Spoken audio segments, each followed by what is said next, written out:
Posições do olho, posições do globo ocular. O olho pode estar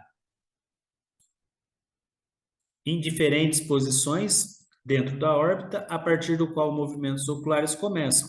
Esses podem ser posição de repouso, repouso fisiológico e posição livre de função, tá? Então, aqui nós vamos observar alguns tipos de movimento, olha. Posição de repouso é aquela que o olho adota quando estão liberados de todas as funções e influência nervosa, o tônus muscular é suprimido e há desconexão total, mesmo dos estímulos reflexivos. Parece em anestesia profunda e coma. Então, quando em coma e quando em anestesia, aparece o olho em repouso total. Não coloquei imagem porque ia aparecer pessoa em coma, ia aparecer anestesia, então não coloquei imagem. Outro é o repouso fisiológico. A posição dos olhos depende grande parte do sistema nervoso central, que nesse momento em que está desempenhando o papel principal, é por isso que durante o sono profundo, quando o córtex é inibido, os olhos aparecem ligeiramente divergenciais, porque estão livres de reflexo optomotores, ou seja, estão livres da necessidade de rastreamento, lembra lá? Persecutórios, estão livres da fixação, estão livres do sacádico, estão livres das necessidades de alinhamento. Então, eles estão ali em repouso fisiológico, mas conservam o tônus muscular. O músculo continua com seu efeito, porém relaxado. Aqui nós temos a função, a posição livre de função. É a posição em que os olhos adotam a visão, quando a visão binocular é suprimida, mas retendo a fixação e a postura do tônus muscular. É conseguido quando relaxamos nossa atenção. Nossos olhos vagam pelo objeto vizinho sem fixar nenhum deles. É visto em pessoas cegas de um olho ou pessoas que possuem supressão ocular.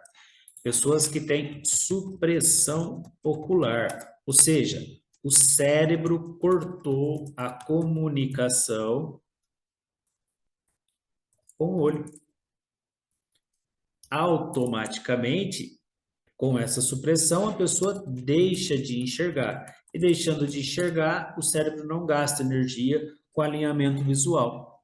Automaticamente, a pessoa perde a visão e perde também a posição, a função fisiológica de alinhamento ocular.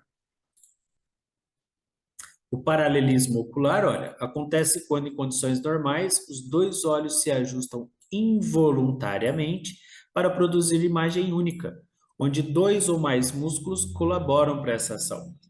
Para cada músculo de um olho, há um músculo do outro olho que tem ação semelhante em movimento contralateral. Em cada movimento dos olhos, ao movê-los em qualquer direção, há sempre um músculo em cada olho na ação principal dessa direção.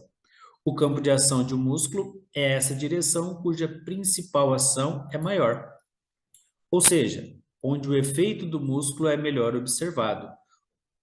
O que está querendo dizer aqui? Em condições normais, os dois olhos alinhados, está dizendo aqui, os dois olhos alinhados involuntariamente, ele vai produzir uma visão binocular. Estamos falando de produção de visão binocular, onde os dois olhos vão trabalhar na formação dessa imagem. Para cada músculo de um olho, se você vai olhar para o lado direito ou para o lado esquerdo, vai existir um movimento contralateral. Para movimento do globo ocular, sempre vai existir um movimento contralateral, ou seja, oposto, inverso ao movimento que está sendo feito. Então, se eu tenho flexão para olhar para um lado, eu vou ter contração para olhar para o outro, e essa contração vai ser um músculo contralateral. Lembra que vocês viram? É importante que vocês sigam as matérias, os módulos certinho, porque um tópico liga no outro. Lembra que vocês viram contralateral e homolateral? Está dentro de anatomia e fisiologia ocular, dentro dos cortes e dentro das posições anatômicas. Então, vocês conseguem observar o que é contralateral e o que é homolateral. Também aqui, olha, em cada movimento dos olhos, ao movê-lo em qualquer direção, sempre haverá ação principal nessa direção.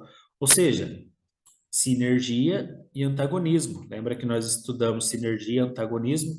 Sempre que houver movimento em qualquer direção, vai haver ação principal de um músculo, o sinergético, e vai haver ação receptora do outro músculo, o antagonista.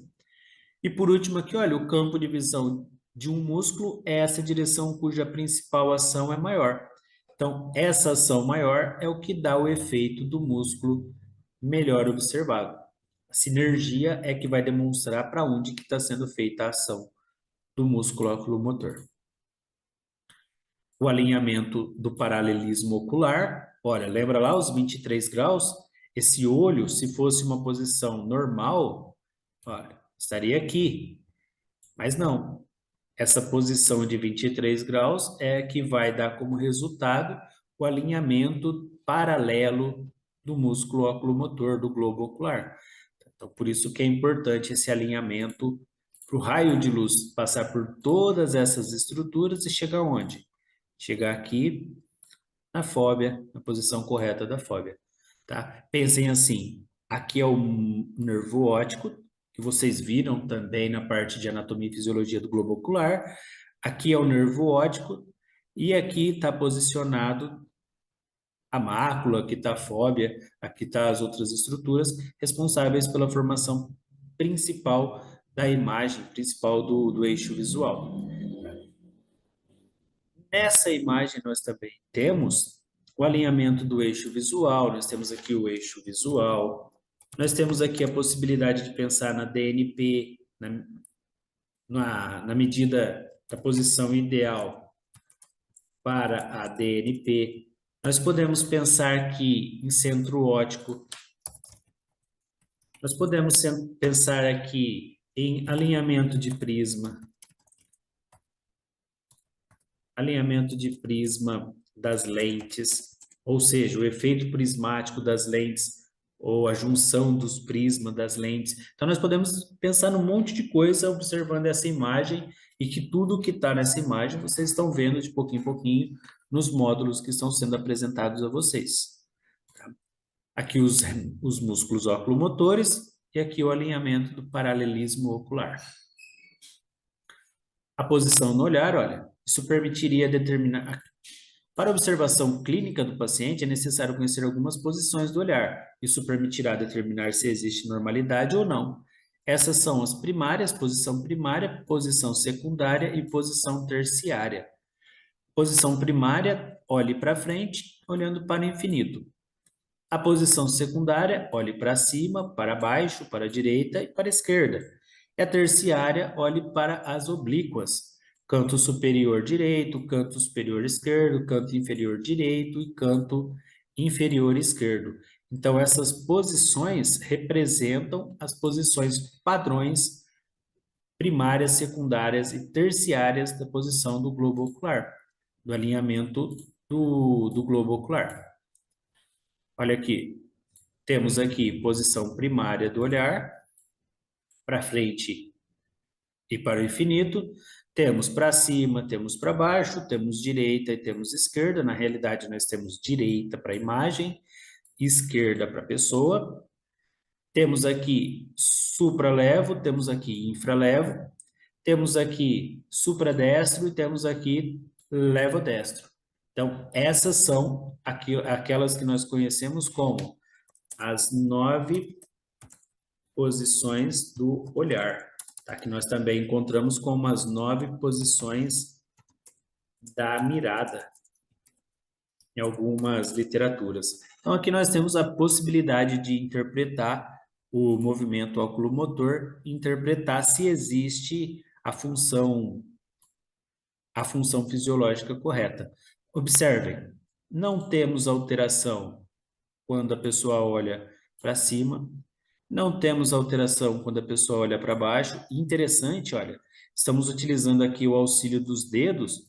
Por quê? Porque se nós olharmos para baixo, a tendência, por conta do músculo levantador de pálpebra, é fechar o olho. Se nós olharmos para baixo, aqui vai ter uma diminuição, e a tendência é diminuir o espaço aqui entre a pálpebra e o globo ocular. Por isso, olha-se segurando a pálpebra, para que isso não sinta interferência no resultado. Olhando para, deixa eu mudar aqui. Olhando para a esquerda, olha, não tivemos problema. Olhando para infralevo, não tivemos problema. Supralevo, tivemos um pouquinho de alteração, olha. Esse olho esquerdo, ele não está totalmente alinhado.